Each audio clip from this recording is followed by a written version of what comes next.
There's a lot of things that went wrong tonight. Anytime you give up 7 sacks, it's going to be hard to win. Anytime that you turn the ball over like we did, it's going to be hard to win. And then again, the penalties, both teams, there was a lot of penalties in this game. The frustrating thing is, we're sitting here, it's 41-27. It could have been a little bit closer. We give up that one right at the end on the turnover. We don't get in the end zone, 4th and 1. But I'll tell you this, man, it's 17-13. And it's 3rd and 7. And we bring pressure. And it's an incomplete pass. And when you watch that play, somebody tell me how you can call roughing the passer, how you can no call 5 obvious face mask, 1 that they reviewed for targeting and it wasn't called, and then 4 others on our running back. It's tough for me to sit here and say too much because it's 41-27 and I sound like, I'm saying that, but in a game like this, we have to be better. I guarantee you Deion's going to sit there and say that he has to be better, but the officiating has to be better at this level for that. I'm frustrated, man, and I hate it. And it just goes back. I will tell you, I've got to be better. I thought there was some good things that we did tonight, but we did not protect the quarterback. And one reason we didn't protect the quarterback is because we could not run the football in the first half. So anytime you can't run the football, then they're going to come after you. They're leading. I believe they're leading the Big 12 in sacks, and not being able to run the football early really hurt us. I don't know, man. I thought we were in a really good spot. We were up 13-0, and just didn't do enough to hold that lead, and then just turnovers and getting our quarterback hit got us in the second half. With that, open up with questions. Coach, I'm curious about what you thought about what the offensive line was doing, and I know that they really did a lot for them, pressured quarterback, and just could you speak on the impact that happened on the game and just what it all did? Well, it starts. There's back-to-back plays that 98 or 88 ends up in our backfield unblocked on run plays, lack of communication, mis-IDing the front. That's a mixture of the guys on the field and us as coaches. I think once you get to that point, whenever you're not able to run the football, and then you get to a point to where you're behind and they know you've got to throw the football and push the ball downfield, that's really kind of a couple times they were playing like a Tampa 2 and a 2-man. That's why we were running the ball kind of like the week before, to where they were playing coverage and we got some big plays. But the not being able to run the football and then them knowing we were going to have to throw the football really got Barron hit tonight. Could you walk me through that fake punt call late in the third quarter there? Yeah, we don't get the spacing right. We end up with 2 guys in the same spot.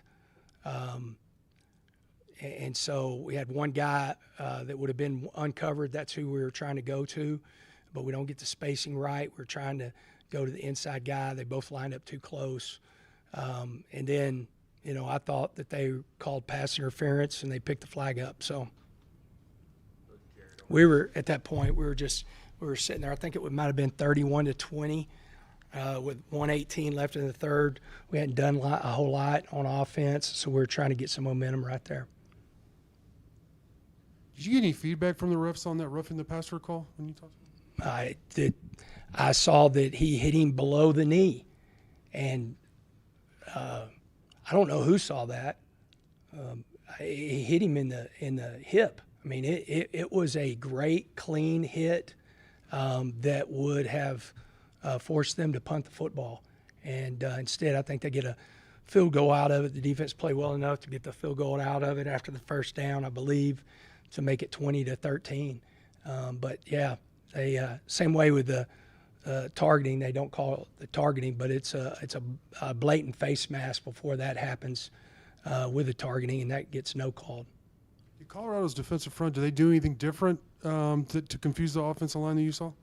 No. I thought they had some movement, but I really think that we got our butts kicked up front tonight. I mean, that'd be the first thing. I just got through talking to Clay, and he's the first thing he says is, Coach, I lost this game. And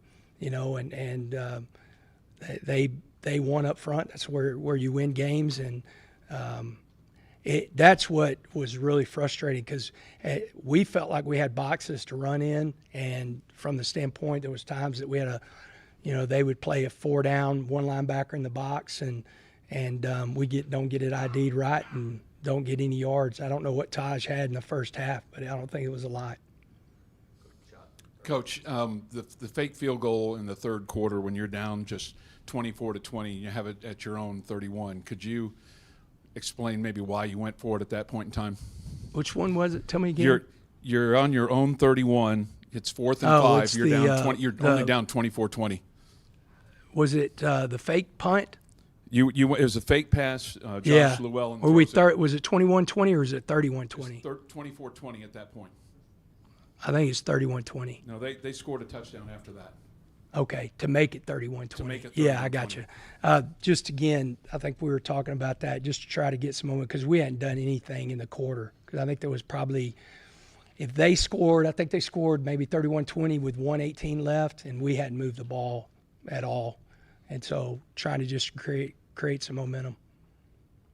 It seemed like that was a turning point in the ball game, though, too. Yeah, it was huge.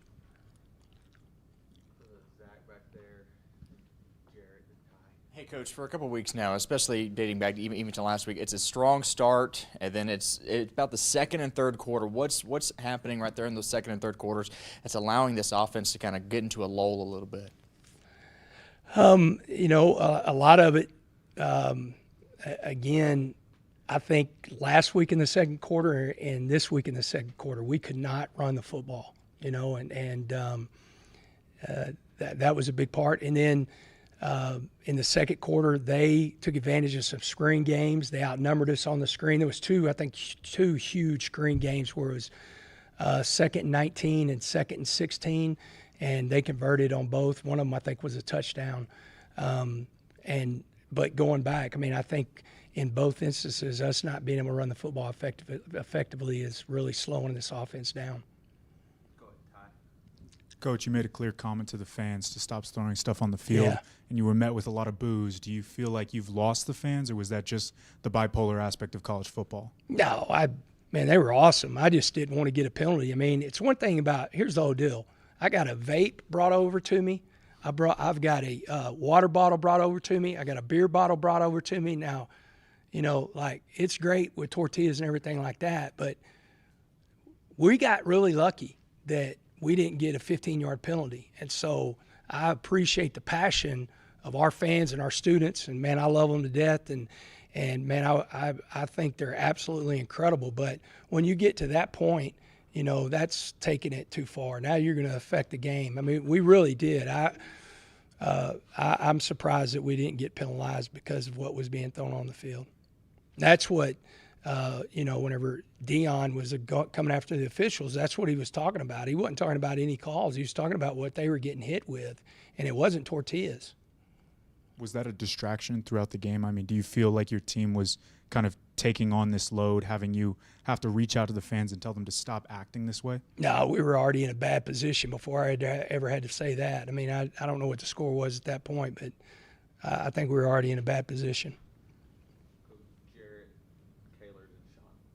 Coach, I know just heading into this one, a big emphasis was being able to get pressure on Shedeur Sanders, and it seemed like a lot of times you're getting that first push and you're making him get out of the pocket and make moves, but you still got him down 3 times, but still able to make plays on the move. Just how frustrating is that when you're getting that initial push and just not being able to finish it off? Yeah, he converted some big first downs with his feet. That was the frustrating part.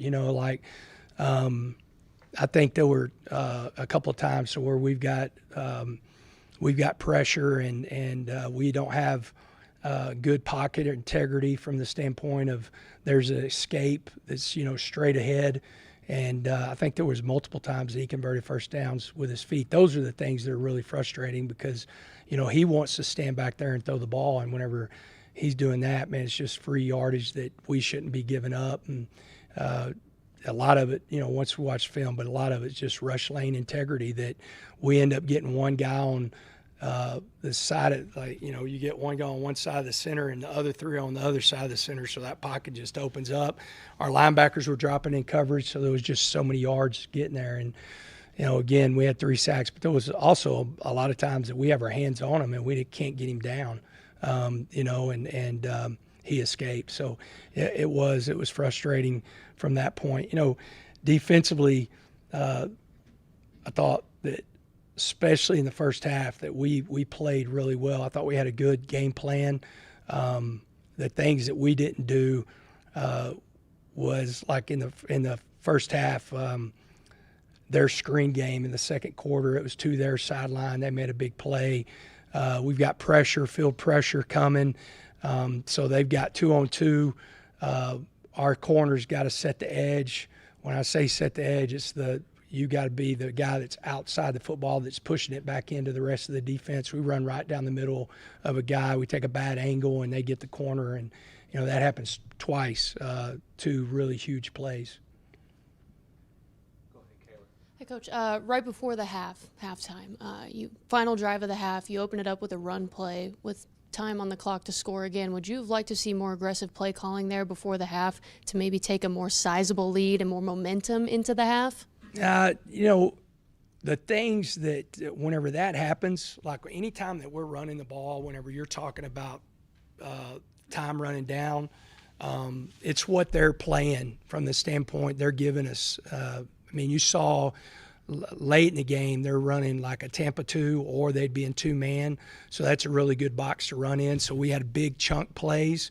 We didn't have big chunk plays on that one. So we're expecting actually, really whenever you hand that ball off, you're expecting 10 to 15 yards and having a good drive starter, and, we didn't. And speaking of those chunk plays, can you talk about Tajh and what he's meant to your program, given that he did break the program record tonight? Yeah, it's I'm so proud of him, man, I hate it for him and everybody else, but I hate it for him that he broke it and didn't get to celebrate a win. He breaks the record, and there wasn't a whole lot of celebrating in the locker room, of course, and I would tell you, Tajh tonight really doesn't care a whole lot about the record. He will, and he'll appreciate it, and I can't thank him enough, man. He has been such an incredible person for us in this program, and speaking of the devil, he just walks in, but he's going to push that record ahead, but I am proud of him, and happy for him and his family, and happy that he did what he came back to do, everything he came back to do, he's still got in front of him. And really proud of him, happy to be a part of his life. Coach John, and we'll finish with Don. Coach, talk about Jacob Rodriguez and his play today, 13 unassisted tackles, 4 tackles, sack, and how he made a difference for the Red Raiders. Yeah, I forgot who we were talking to the other day, one of the TV guys, and, he talks about Tajh for the offense and Jacob for the defense. Whenever Jacob plays at that level, it gives us a shot. He's had back-to-back games like that. We got a bye week that we've got to really recover. We got some guys that are really banged up tonight, but we've got to have him do that against OSU and Stillwater, and he's such a leader. He just keeps getting better, and this is a guy that's only played linebacker for X amount of games because he was hurt last year, and played his first year here for us, and really a quarterback, that moved to linebacker when he got here that's really special. And there was a moment with you and Coach Sanders, where you were hugging each other and talking. Care to share what you guys were talking about? Oh, he and I have a lot of, we go back a long ways, and I got to see, there's probably 3 of my ex-high school players that are doing something for him on his staff. Bucky's ahead of his creative team, and so I have a lot of respect for him. He's taken a program that was really at a low, that Colorado hasn't done anything in a long, long time, and he's knocking on the door. He's got a spot, especially with winning tonight, to where he's got a chance to play in the Big 12 championship, and just told him, man, how much I appreciated him, and his team played really well tonight. Did I understand you correctly in your opening statement regarding face mask? Did you say 5 that you at saw? least? I can count 5. When I watch film and turn stuff in, there'll be 5 no calls. There'll be 5 no calls that heads were turned, literally. It's different whenever you put your hand on their face and they don't turn, because it's got to be some kind of turning or twisting motion. There'll be 5 of them. And one of them was on our quarterback that they called targeting on, but it's a face mask. That's one reason his head got jerked down. And then, there'll be 5 of them. You'll be able to see them. Y'all probably can find the TV copy and record it. You probably can count more than 5. Joe, you've also stressed, after losses, you've always stressed that your goals are still out there and Yeah. you can still have a lot to achieve. Now you have 3 conference losses, so realistically it's going to be, Yeah, we're it's going to be tough to be in the race. and the best chance you got is to finish 8-4, Right. 9-4 with a bowl win. How can you discuss this loss in that context? Yeah, I go back. Y'all will have to look it up, so I'll give you some stuff to kind of think of, because I'll miss it, or Matt. But we've got 2 games left. We're 4-3 right now in the Big 12 play, so we've got a chance to be 6-3. That'll be 3 years with a conference winning record. I don't know when that's been done. We've got a chance to get 8 wins. I don't know when the last time that was done. We got a chance to get to 9 wins. Winning a bowl game. It hadn't been done in a while, and that's people would say, that's kind of a consolation prize for not winning the Big 12 or playing in the Big 12, because that's what we expect. That's why I'm here. That's what I expect to do. I expect to play in the Big 12, win the Big 12, and play in the playoffs. But to build what we're trying to build, we've got to look at things where we can push this program forward and do things that haven't been done here in a long time to really get us going. And I hate it, but our guys will bounce back. This is a bye week that we do need. We really didn't need our first one, but this is a bye week that we do need, from the standpoint of we're really banged up. We got some guys hurt in that game tonight. And then, we coming off a loss like that, we need a week to try to take a deep breath and get back on the right track. There's so much build up to this game, and you have the crowd, you have everything you could ask for with the crowd, and you have you score in your first 3 possessions, you're up 13-0. The defense continues to play well. You feel like y'all lost any focus, or? Now, I will tell you, the things that we talked about at halftime was not getting frustrated. That we came out, and especially that first drive, went down and scored fast, and then they adjusted, and played, and you could tell there was some frustration, on the offensive side of the ball. And that was one thing at halftime. We went in, I think it was 13-10 at halftime. And, that's kind of where we're okay with being in 1-score games and in tight games, and so I talked about that and thought it was really important to come out and get a stop. We really get the stop, and it was continued by the official. And they end up, I think, going up 20-13 at that point. Thanks, Coach. All righty. Coach CJ and Tajh next.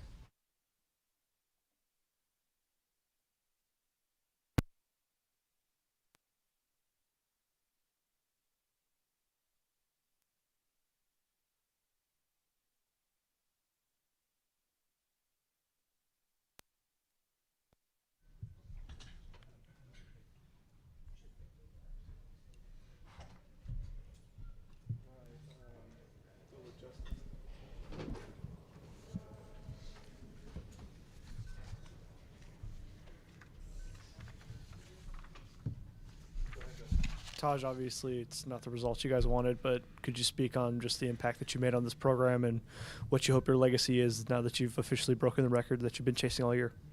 Definitely. It's really a blessing in disguise, man. I put in so much work for this university, me and my teammates as well, so I'm glad it's getting recognized, and I wish we would have got the dub for our fans and things like that, so it's really just it's a blessing.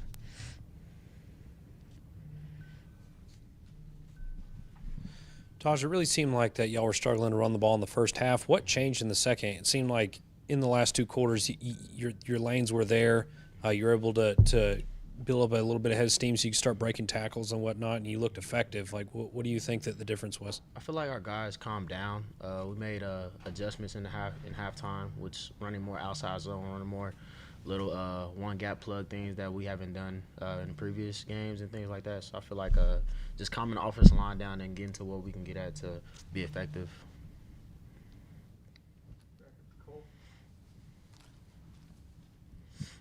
Joey just said he thought there were several missed face mask calls. Did you notice any of those? Oh, for sure. But we got to get to what's next. We preach that no flag, whatever the thing is. We got to get to what's next and just trying to play that next play, trying to score for my teammates and things like that. So just getting to that what's next moment. In all likelihood, just 3 games left in your Red Raider career. You accomplished the all-time rushing record. What do you want to accomplish the final 3 games? Oh, for sure. I want to try to get to 8-4. I want to get that 8th win under my belt, just to come in here and finish off as a legacy as we did in the previous years. Just being somebody that came here and won out. You know what I mean? That's why I kind of want my legacy to be held as.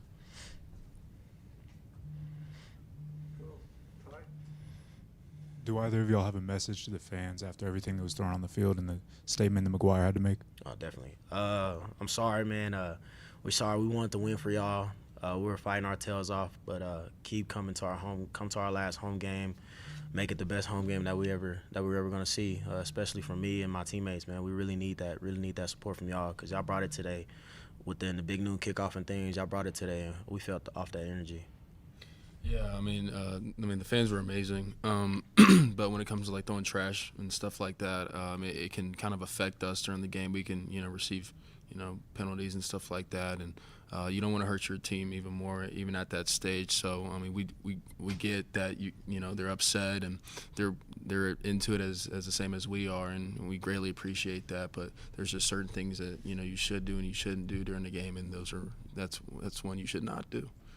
I guess for you, CJ, can you speak on the talent of Shedeur? Obviously, he had 3 touchdowns, 1 for rushing, and he kind of got in the middle a lot whenever the pass lanes broke up. Yeah, he kind of did some things that that he didn't do before, which was scramble and actually take off with the ball, which it was hurting us, and his ability to extend plays, especially with those types of receivers. Was very deadly, but I give him his kudos for sure. I mean, he's the real deal, and he hit us where it hurt, and he was smart with the ball. And I think as a defense, we really thrive off takeaways, and he did a really good job of not putting the ball to where myself or any guys can get their hands on it. So he had a great game. CJ, when there's so many drives that get continued because of penalties, I guess what are those conversations like in the huddle or in timeouts when you just can't seem to catch a break on that end? I mean, it's really just be smart and what's next. It's those penalties, they weren't smart penalties, and one of them questionable with the roughing the passer. But if it's penalties while you're playing and you kind of live with it. But if it's pre-snap penalties, those are the ones that you really need to fix, and we'll go in the film room and see what penalties, whether it's being too handsy and stuff like that, and how we can fix them. But whenever we get into the huddle, it's really just what's next. It doesn't matter if it's 1 penalty or eight penalties. It's just be smart, but have better eyes, and just what's next. And I'm trying to find it here, but were you the one that was called for the roughing the passer? No, sir. That was Chapman Lewis. And I guess in situations like that where you feel like it's questionable, I know you try to get clarification. Like, what kind of clarification do the officials give in situations like that? To be totally honest with you, I didn't necessarily ask, or we didn't see how it was. Coach McGraw maybe will talk to him about it later, but I didn't see how it was after the replay. Didn't necessarily ask about it. Just was focusing on the next snap.